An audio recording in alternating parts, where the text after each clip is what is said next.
Hello. देखिए, आज से पांचवा फेज स्टार्ट हो गया है और इसके पहले चार फेज हो गए हैं। जितने क्वेश्चन पूछे जा रहे हैं सेम वैसे ही क्वेश्चन पूछे जा रहे हैं इस बार भी। तो आज जो दोनों शिफ्टों में जो एग्ज़ाम हुआ है उसको हम आज देखेंगे। इससे पहले आप लोग जो भी क्वेश्चन आप लगा रहे हैं, आप लोगों का यदि एग्ज़ाम बाकी है तो आप लोग प्लीज़ जो पिछले वाला एग्ज़ाम हुआ है उसको लगा के जाएंगे तो काफ़ी हद तक आपका क्वेश्चन सही होगा। जैसे 60 क्वेश्चन आपके आ रहे हैं तो इसमें 55 क्वेश्चन आप किसी भी हालत में लगाइए, तभी आपका एग्ज़ाम भी निकलेगा। और इसको निकालने के लिए, इतना क्वेश्चन करने के लिए काफ़ी इजी अप्रोच आपको अपनाना पड़ेगा। जितने भी क्वेश्चन हुए हैं 28 दिसंबर से लेके अब तक चौथे फेज तक जितने क्वेश्चन हुए हैं आपको यूट्यूब पे मिल भी जाएंगे। और हम भी इसका कलेक्शन स्टार्ट कर रहे हैं और जल्द ही इसका 28 दिसंबर से लेके अब तक जितने एग्ज़ाम हुए हैं, जितने फेज में, जितने शिफ्ट में, सारे क्वेश्चन का कलेक्शन और पीडीएफ सहित हम उसको प्रोवाइड करेंगे ताकि आप लोगों का एग्ज़ाम बेहतर तरीके से जाए। और कोशिश कीजिए कि आप मैक्सिमम अटेम्प्ट करें। मैथ और रीजनिंग में गलत क्वेश्चन नहीं करना है, सही क्वेश्चन करना है। और देखिए, रीजनिंग और मैथ तो सही है, लेकिन जो जीएस क्वेश्चन आ रहा है, जीएस में आप लुसेंट पढ़िए और करंट से क्वेश्चन उसका कोई भरोसा नहीं है। 2018 का भी पूछ दे रहा है, 2019 का भी पूछ रहा है, 2023 का भी पूछ रहा है। तो जीएस पे आप ज़्यादा भरोसा नहीं कर सकते हैं। 40 क्वेश्चन में से यदि 20 क्वेश्चन 20-22 क्वेश्चन यदि सही सही कर ले रहे हैं तो इनफ है। और मैथ में आपको, मैथ और रीजनिंग मिला के आपको 55 क्वेश्चन अनिवार्य है करना, अनिवार्य है एकदम, नहीं तो फिर आगे दिक्कत हो सकती है। यदि आपकी मैथ और रीजनिंग कमज़ोर है तो उसको थोड़ा बूस्टअप कीजिए ताकि वो सही हो। अब देखिए, हम लोग क्वेश्चन लेके देखते हैं कि कैसे क्वेश्चन आ रहे हैं और कैसे हमें अप्रोच करना है। देखिए, जो क्वेश्चन है उसको हम करने का सबसे आसान तरीका बताएंगे। जो उससे रिलेटेड क्वेश्चन यदि आते हैं तो वो भी क्वेश्चन आपके बन जाए। अब देखिए, एक चक्रवृद्धि ब्याज का क्वेश्चन दिया गया है कि 10% की दर पर दूसरे साल का चक्रवृद्धि ब्याज। अब देखिए, रेट ऑफ इंटरेस्ट दिया है 10% और इसमें बोल रहा है कि सेकेंड ईयर का आपको दिया है इसमें चक्रवृद्धि ब्याज CI, चक्रवृद्धि ब्याज सेकेंड ईयर का कितना है, 154। तो आपको निकालना है कि मूलधन कितना होगा। अब देखिए, इस टाइप का क्वेश्चन आपको कैसे निकालना है। आप उसमें फार्मूला नहीं लगाएंगे जो CI बराबर होता है। इसको देखिए अप्रोच करने, मान लीजिए कि आपका प्रिंसिपल अमाउंट 100 है, 10% का यहाँ रेट ऑफ इंटरेस्ट लग रहा है, तो पहले साल 10% लगेगा तो कितना हो जाएगा, 110। फिर अगले बार 10% लगेगा तो कितना हो जाएगा, 121। इतना अमाउंट हो गया। अब देखिए, ये पूछा जा रहा है कि दूसरे साल का जो रेट ऑफ दूसरे साल का चक्रवृद्धि ब्याज है वो 154 है। तो आप ये नहीं करेंगे कि 121 के बराबर इसको कर देंगे। आप यहाँ पे देखिए कि हमें इंटरेस्ट कितना मिला, तो 110 से 121, तो यहाँ पे इंटरेस्ट आपको कितना मिला, 11, और 11 किसके बराबर है, 154 के बराबर है। तो 154 में 11 से भाग कर देंगे तो ये कितनी बार में जाएगा, एक, और एक 14 बार में ये चला जाएगा, ये 14 बार में चला जाएगा। तो एक यूनिट, 11 यूनिट का वैल्यू 154 है, तो यहाँ पे एक यूनिट का वैल्यू कितना निकल गया, 14। तो आपको 100 यूनिट का वैल्यू निकालना है, तो 100 यूनिट बराबर कितना हो जाएगा, 1400। ये आपका प्रिंसिपल अमाउंट हो जाएगा इस चक्रवृद्धि ब्याज के क्वेश्चन में। तो यहाँ पे आपको समझना है, ये दूसरे साल का ब्याज दिया है। आपको इसको ऐसे नहीं करना है कि आप CI का फार्मूला लगा देंगे और उससे क्वेश्चन को आप कर पाएंगे। यहाँ पे 121 दूसरे साल में होगा, बेसिक जो परसेंटेज का है उसी के अप्रोच से हम लोग लगाएंगे। चलिए नेक्स्ट क्वेश्चन देखते हैं। लेकिन नेक्स्ट क्वेश्चन भी इसी तरह है। नेक्स्ट क्वेश्चन को कैसे अप्रोच करना है, जो CI का जो कॉन्सेप्ट होता है वो सेम बेस होता है परसेंटेज पे, और परसेंटेज से ही CI के क्वेश्चन को हम लोग सॉल्व करते हैं। यहाँ पे जो नेक्स्ट क्वेश्चन दिया गया है, देखिए यहाँ पे एक नेक्स्ट क्वेश्चन दिया गया है कि 20,000 है, ये 20,000 प्रिंसिपल अमाउंट है। उसके बाद बोला जा रहा है कि रेट ऑफ इंटरेस्ट 8% है। उसके बाद टाइम दिया है 2 ईयर, मतलब 2 साल। तो इसमें बताना है कि आपका CI कितना होगा। अब देखिए ये काफ़ी आसान क्वेश्चन है और इसको आपको फार्मूले से नहीं लगाना है, वही परसेंटेज के अप्रोच से लगाना है। अब देखिए 20,000 का 8% कितना होता है। जब भी आपको 10% अमाउंट निकालना होता है तो इधर से एक अंक छोड़ के एक पॉइंट लगा देते हैं। 1% वैल्यू निकालनी होती है तो इधर से 2 अंक छोड़ देते हैं, तो ये यहाँ पे 2 अंक छोड़ देंगे तो 2 जीरो छोड़ देंगे तो 1% की वैल्यू कितनी हो जाएगी 200। जैसे एक सपोज जैसे 100% की वैल्यू आपको दी गई है 100, ये कॉन्सेप्ट हमने समझाया भी है। 100% की वैल्यू 100 दी गई है तो यहाँ से 10% के लिए हम यहाँ क्या करेंगे, पॉइंट यहाँ पे लगा देंगे। तो फिर इधर भी 10% कितना हो जाएगा, यहाँ पॉइंट लगा दीजिए। फिर यदि 1% निकालना हो तो यहाँ पे पॉइंट लगाएंगे, यहाँ 2 जीरो, तो ये कितना हो जाएगा, इधर भी हमें पॉइंट लगाना है, ये दीजिए। तो देखिए 10% निकालने के लिए एक अंक छोड़ के यहाँ पॉइंट लगाते हैं, फिर 1% निकालने के लिए 2 अंक छोड़ के पॉइंट लगाते हैं, 2 अंक इधर छोड़ के पॉइंट लगा देंगे। मतलब 100 का 1% कितना होगा, 1 होगा। वैसे ही 20,000 का यदि 10% निकालना हो तो कितना हो जाता है 2,000। यदि 1% निकालना हो तो कितना हो जाएगा 200। हमें 8% की वैल्यू निकालनी है तो देखिए 8% की वैल्यू हम कैसे निकालेंगे। 8% की वैल्यू हमें कैसे निकालना है, यहाँ पे देखिए 1% की वैल्यू आपकी कितनी आ गई 200, और 200 में 8 से गुणा कर दीजिए तो ये कितना हो जाएगा 1600। अब देखिए पहले साल में 1600 अमाउंट मिलेगा,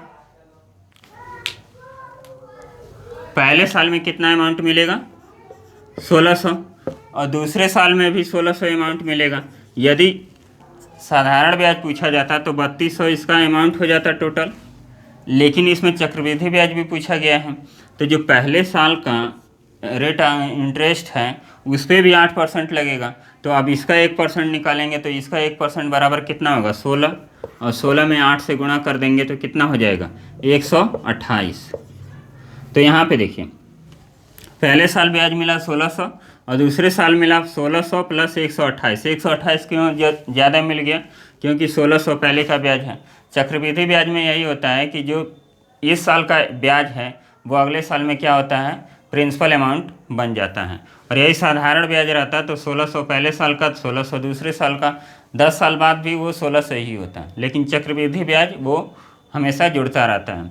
तो इसका 1600 अमाउंट जोड़ेंगे तो ये हो जाएगा कितना 3200, यहाँ हो गया 3200 और प्लस 128, तो ये कितना हो जाएगा 8 2 3 3, तो इसका अमाउंट कितना हो जाएगा 3328।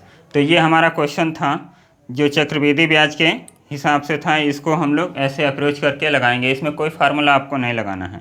नेक्स्ट क्वेश्चन देखिए, एक क्वेश्चन और हम देखते हैं। अब देखिए एक वृत्त दिया है, ज्योमेट्री से भी क्वेश्चन आ रहे हैं, वो भी केवल फार्मूला बेस हैं, कॉन्सेप्ट बेस हैं। आपके कॉन्सेप्ट क्लियर रहेंगे तो क्वेश्चन हो जाएंगे। जैसे ये सर्किल है, अब इस सर्किल में बोला गया है कि यहाँ से 3 सेंटीमीटर की दूरी पे एक जीवा है, एक जीवा है। तो बोला जा रहा है कि वृत्त की त्रिज्या ज्ञात कीजिए, और जीवा की लंबाई कितनी दी गई है, जीवा की लंबाई नहीं, यहाँ पे त्रिज्या की लंबाई दी गई है, त्रिज्या की माप दी गई है 5। तो पूछा जा रहा है कि आपको जीवा की लंबाई कितनी होगी। तो यहाँ पे देखिए ये राइट एंगल ट्रायंगल बनेगा 90 अंश, और इसमें पाइथागोरस प्रमेय लगाएंगे तो कर्ण का स्क्वायर इक्वल टू होता है लंब का स्क्वायर प्लस आधार का स्क्वायर। तो इसको हम लोग निकालेंगे तो ये कितना निकल जाएगा 4। आप लोग ये ट्रिपलेट याद रखिएगा 3 4 5, जब भी इसमें से एक मिसिंग हो तो उसको आप लोग पुट कर दीजिएगा। ये रेशियो जब भी आपको देखने को मिले हमेशा राइट एंगल ट्रायंगल ही बनेगा। तो ये जब 4 हो गया, और जो ये सेंटर से कोई ये जो 90 एंगल है ये जीवा को क्या करता है बराबर हिस्सों में डिवाइड करता है। ये जितनी लंबाई है उतनी ही लंबाई इसकी है, तो ये 4 है तो ये भी कितना होगा 4 होगा। तो पूरे जीवा की लंबाई देखी जाए तो कितनी हो जाएगी 8 सेंटीमीटर हो जाएगी। तो ऐसे क्वेश्चन आपसे पूछे गए हैं। देखिए नेक्स्ट क्वेश्चन देखते हैं। नेक्स्ट क्वेश्चन है, यहाँ 500 कोई अमाउंट है, 500 का 20%, तो 20% 20/100, 15% 15/100, फिर 10%, तो 10/100। अब इसको आप लोग कैलकुलेट कर लेंगे, काफ़ी आसान क्वेश्चन है, तो इसको छोड़ते हैं। ऐसे क्वेश्चन पूछे जाएंगे और ऐसे पूछे ही जा रहे हैं। जो आने वाला एग्ज़ाम है और जिसका भी एग्ज़ाम है वो पिछला क्वेश्चन ज़रूर लगा के जाएंगे, उससे क्वेश्चन आपके मैक्सिमम बन जाएंगे। आपको कुछ नया पढ़ने की ज़रूरत नहीं है। अब देखिए यहाँ पे एक क्वेश्चन दिया गया है कि ए बी और सी का औसत भार है 45। देखिए जब तीन लोगों का औसत भार 45 दिया है तो कुल भार देखा जाए तो इसी में 45 में क्या करते हैं, 3 से गुणा कर देते हैं। तो 45 यहाँ कितना हो जाता है, 135। उसके बाद ए बी का औसत भार दिया गया है। ए बी का औसत भार 40 दिया गया है, तो टोटल भार कितना हो जाएगा, 80।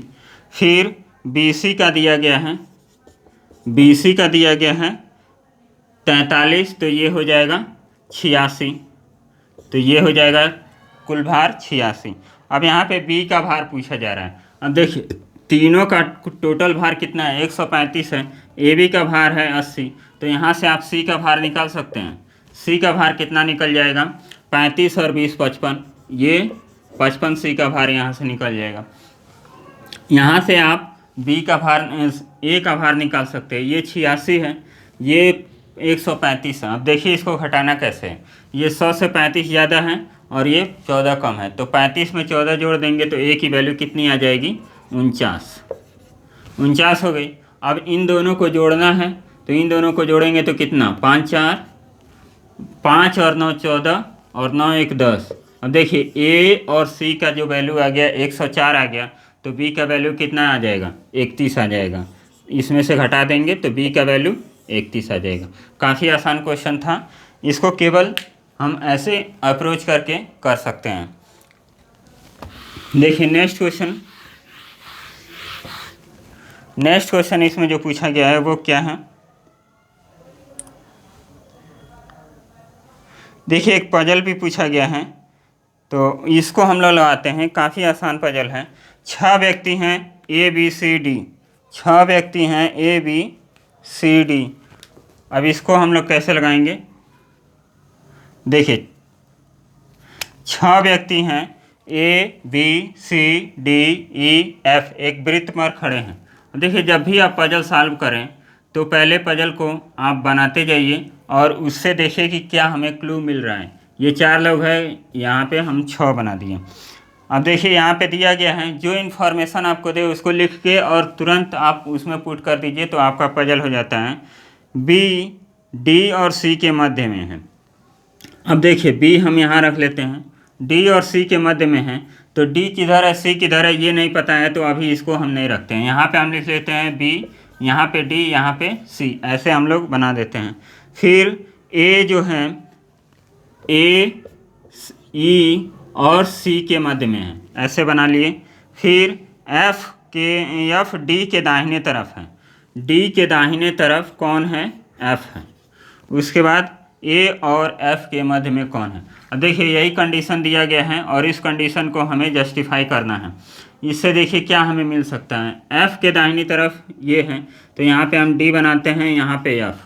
और फिर देखिए डी और बी सी के बीच में क्या है, बी है, तो यहाँ पे बी हो जाएगा और यहाँ पे सी हो जाएगा। अब सी हो गया तो यहाँ पे सी ए ई। देखिए इसमें कुछ नहीं करना पड़ा। जब भी आपको पजल दे तो आप इन्फॉर्मेशन लिख लीजिए और इन्फॉर्मेशन से आप उसको सेट कर लीजिए। तो अब इसमें जो पूछा जाएगा वो बता देंगे। पूछा गया है कि ए और एफ के बीच में क्या है, तो ए और एफ के बीच में ई है। चलिए नेक्स्ट क्वेश्चन देखते हैं। पजल से जो भी क्वेश्चन आते हैं ये काफ़ी इजी होते हैं। हम लोग बैंक का एग्ज़ाम देते हैं तो बैंक में तो काफ़ी बड़े बड़े पजल पूछे जाते हैं। ऐसे पजल का कोई मतलब ही नहीं होता है। ऐसे पजल हम लोग 30 सेकंड 40 सेकंड में लगा देते हैं। तो और जो रेलवे में पजल आ रहे हैं ये काफ़ी आसान पजल हैं, इसको थोड़ी सी प्रैक्टिस चाहिए, आप लोग पजल लगा लेंगे। अब चलिए नेक्स्ट क्वेश्चन देखते हैं। यहाँ पे एक स्पीड का क्वेश्चन दिया गया है। एक आदमी 250 मीटर चौड़ी सड़क, ये चौड़ी सड़क है, उसको 75 सेकेंड में पार करता है। उस आदमी की गति किलोमीटर प्रति घंटा में निकालिए। अब देखिए चाल बराबर क्या होता है, दूरी बटा समय। तो दूरी कितना हो गया 100 250। यहाँ पे आदमी की कोई लेंथ नहीं होती है, आदमी हो गया, खंबा हो गया, कुत्ता, हाथी, घोड़ा, ये सब, इन सब का जो लेंथ होता है उसको नगण्य माना जाता है। जैसे पोल हो गया, एक ट्रेन पोल को क्रॉस कर रही है तो पोल की जो लंबाई होगी वो क्या होगी, नगण्य होगी। वही ट्रेन यदि प्लेटफॉर्म को क्रॉस करती है तो प्लेटफॉर्म और ट्रेन दोनों की लंबाई को जोड़ते हैं। तो यहाँ पे आदमी दौड़ा है, सड़क को क्रॉस कर रहा है 75 सेकेंड में, तो यहाँ पे 75 हो गया, ये हो गया सेकेंड। अब देखिए हमें निकालना क्या है, पहले इसको हम लोग काट देते हैं। तो 25 तिया कितना हो जाएगा 75, और 25 दाम में 250, तो ये कितना आ गया 3।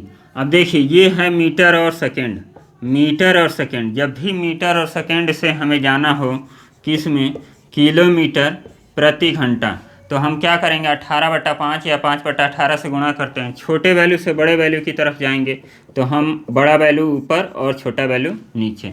यदि इधर से इधर आना होता तो हम लोग क्या करते हैं 5/18 से गुणा करते हैं, तो 5/18 से गुणा करते। अब देखिए इसमें करना क्या है, इसके बाद तो हो ही जाएगा, इसमें हम लोग गुणा कर देंगे 18/5। तो 5 से इसको काटेंगे तो ये 2 बार में, और इसको काटेंगे तो ये 6 बार में। तो आपकी स्पीड कितनी आ गई 6 दूना 12 किलोमीटर प्रति घंटा।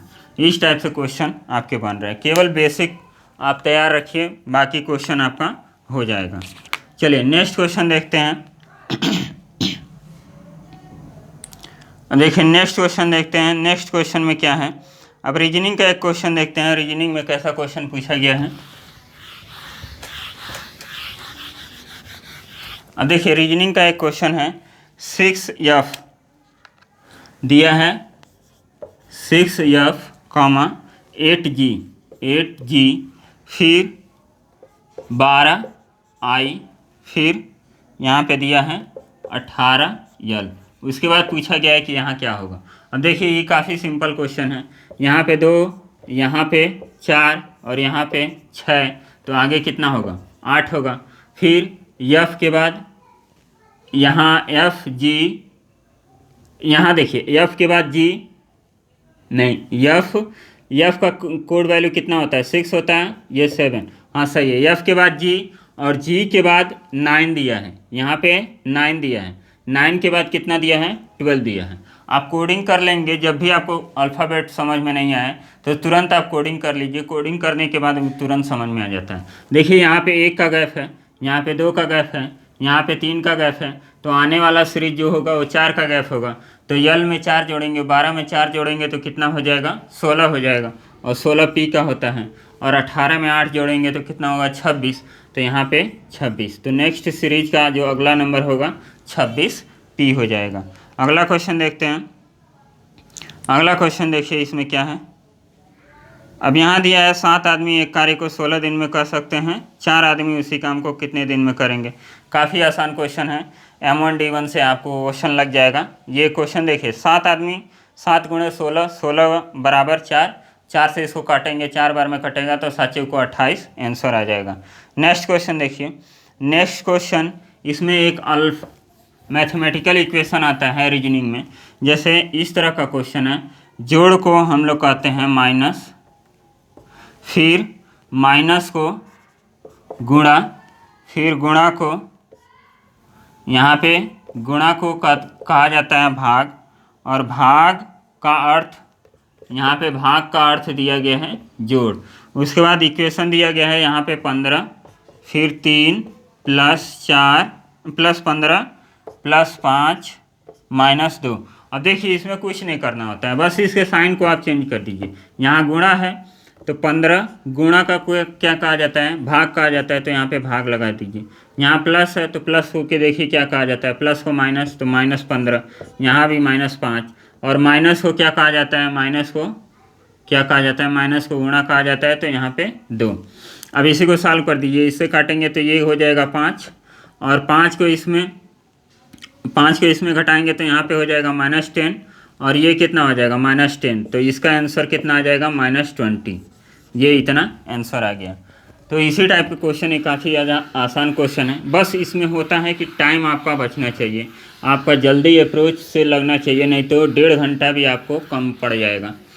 कई लड़के 1.5 घंटे में पूरा क्वेश्चन ही नहीं देख पा रहे हैं। तो ये सब स्पीड आपको होनी चाहिए। लगाने को तो आपको घर दे दिया जाए पेपर, तो आप बैठ के आप तुरंत एक भी क्वेश्चन, तुरंत नहीं, एक भी क्वेश्चन नहीं छोड़ेंगे और सारे क्वेश्चन आप बना लेंगे।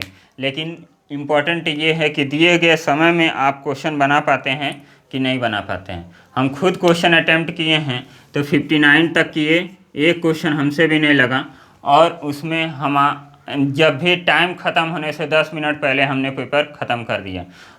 हम प्रैक्टिस करके गए थे तो हमको पता था कि कितना टाइम लगेगा, तो वहाँ पे एक एक क्वेश्चन को हम अच्छे से किए। जितना मैथ और रीजनिंग का क्वेश्चन था पहले उसको किए, और जीएस में वही क्वेश्चन टच किए जो हमको 100% श्योर था।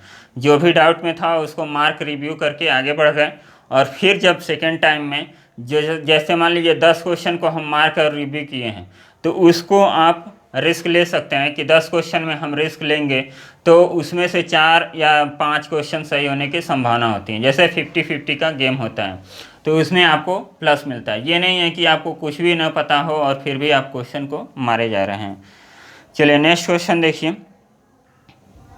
यहाँ पे दिया है 3 लड़कियों की औसत आयु 20 है, उनकी आयु 3:5:7 है के अनुपात में है, तो छोटी लड़की की आयु कितनी होगी। देखिए ये भी काफ़ी आसान है। 3 लड़कियों की औसत आयु 20 है, तो टोटल आयु कितनी हो जाएगी 60, और इसके बाद अनुपात कितना दिया है 3, 5 और 7, सबको जोड़ दीजिए तो ये कितना हो गया 15 एक्स मान लीजिए, और 15 से काटेंगे तो ये 4 बार में, मतलब एक्स का वैल्यू कितना हो गया 4, और इसमें सबसे छोटी कौन होगी ये, तो 4×3=12।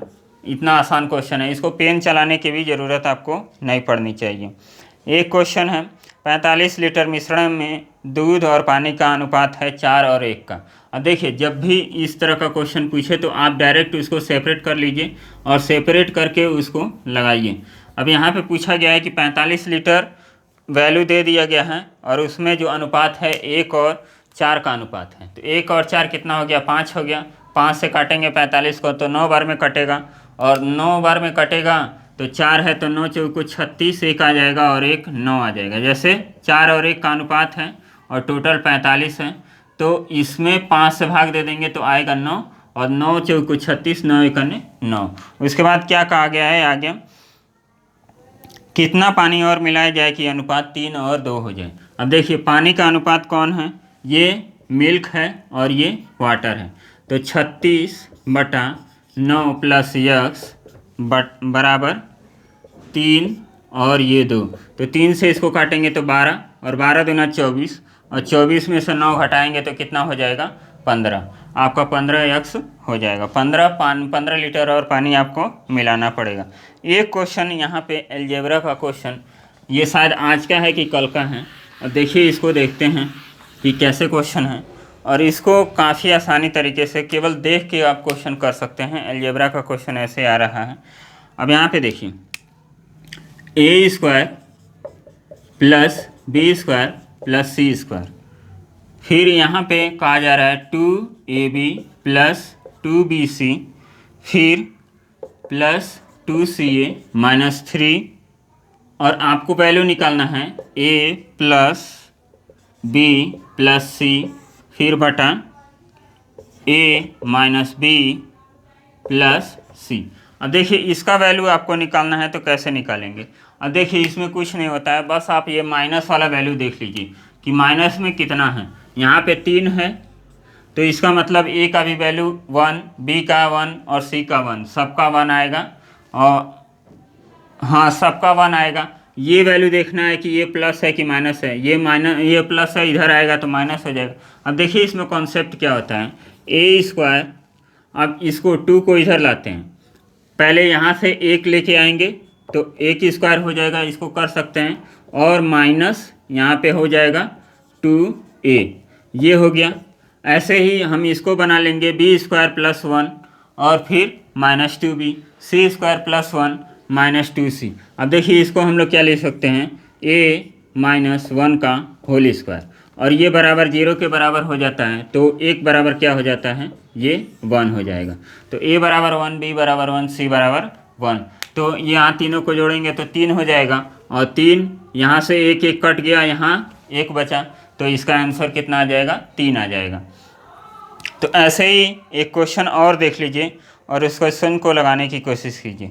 अब देखिए यहाँ पे सेम क्वेश्चन यही दिया गया है, इस 2 को क्या किया गया है कि बाहर कर दिया गया है, यहाँ पे कॉमन लिख दिया गया है, तो इससे कोई अंतर नहीं है और सेम यही रिलेशन है, और इसमें केवल ये पूछा गया है।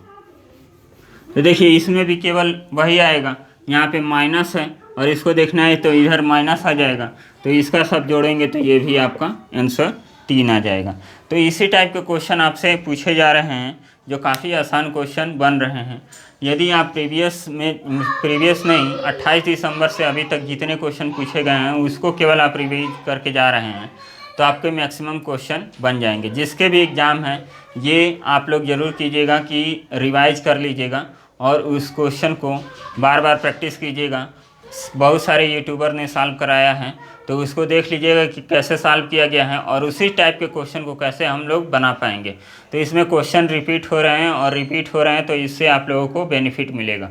और इसमें एक और बात, नॉर्मलाइजेशन भी होगा। रेलवे में सबसे तगड़ा नॉर्मलाइजेशन होता है। पिछले साल 100 में से 134 नंबर भी मिल गया था। तो जितने लोग कह रहे हैं कि 95 क्वेश्चन किए हैं या 90 क्वेश्चन किए हैं, ये लोग थोड़े सतर्क रहें, क्योंकि नॉर्मलाइजेशन करने के बाद हालत ख़राब हो जाएगी। हमारा जब पिछली बार जब हमने एग्ज़ाम दिया था तो उसमें हमारा केवल 57 क्वेश्चन सही था, 57 क्वेश्चन सही था। तो हमको नंबर जो मिला था वो 77 नंबर मिला था और जो कट ऑफ गया था 75 गया था। तो आप कम कीजिए और सही कीजिए तो रेलवे के नज़र में बने रहेंगे। आप 60 नहीं मतलब 70 तक आप मैक्सिमम कीजिए कि 70 तक आपका क्वेश्चन क्या हो, एक्यूरेट निकले।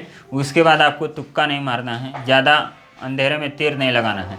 जितने लोग कह रहे हैं 95 क्वेश्चन किए हैं, 90 क्वेश्चन किए हैं, उनसे सही से पूछ दिया जाए कि 10 क्वेश्चन भी बता दीजिए तो वो बताने में असमर्थ हो जाएंगे। तो आप लोग ऐसी गलती मत कीजिएगा और ये मत सोचिएगा कि बहुत ईजी पेपर आ रहा है तो सब मारे जाएँ। ईजी पेपर में ही सबसे ज़्यादा नुकसान होता है। चलिए मिलते हैं नेक्स्ट वीडियो में।